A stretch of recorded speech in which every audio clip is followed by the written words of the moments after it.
বাহিরে প্রচণ্ড গরম পড়েছে, আর এই গরমে এরকম যদি কাঁচা আমের একটা শরবত হয় না, তাহলে দেখবেন আপনার মন প্রাণ সব জুড়িয়ে যায়।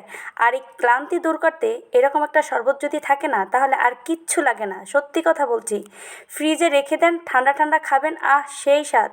হ্যালো এভরিওয়ান, আসসালামু আলাইকুম। কেমন আছেন সবাই? আশা করি যে যেখানে আছেন ভালো আছেন, সুস্থ আছেন। আলহামদুলিল্লাহ, আমিও ভালো আছি। তবে কথা না বাড়িয়ে চলুন মূল রেসিপিতে ফিরে যাই। এখানে আমি 4টা আম নিয়েছি এবং 4টা আমকেই সুন্দর করে পরিষ্কার করে নেব। তবে আমগুলো এই গরমে বেশ কিছুদিনেই আমার বাসায় ছিল, যার কারণে আমটা একটু লাল হয়ে গেছে, একটু নরম বটে। তবে সমস্যা নাই, একটু টকটক ফ্লেভার থাকলেই হবে। আর কাটবো বাই কি আম, আমে একদম সারা গায়ে শুধু পোকা ধরে থাকে।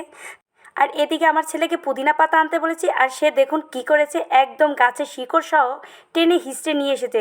তো যাই হোক, কী আর করবো, ছোটো মানুষ নিয়ে এসেছে, এটাই তো অনেক কিছু।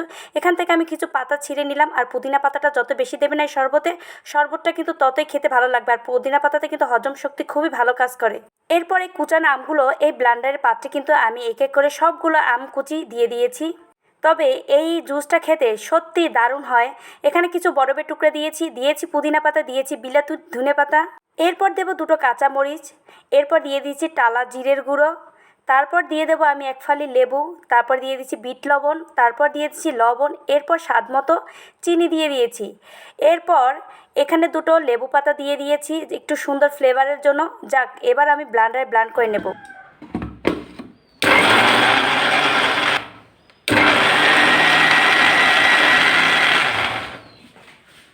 বিশ্বাস করেন, এই মুখটা যখন আমি খুলেছি, এমন একটা ঝাঁঝালো ঘ্রাণ বের হয়েছে না, আমার পুরো ঘরটা একদম মোমো করে।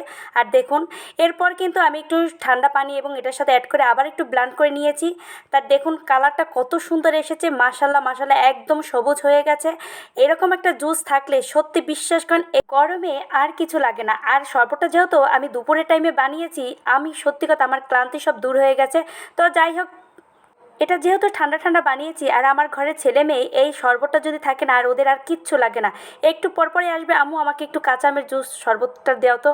তো এরপর আমি কিছু ফ্রিজে রেখে দিলাম। তো যাই হোক, আজকের ভিডিও ছিল এই পর্যন্ত। দেখা হয়ে যাবে নেক্সট কোনো ভিডিওতে। সে পর্যন্ত সবাই ভালো থাকেন, সুস্থ থাকেন। আসসালামু আলাইকুম।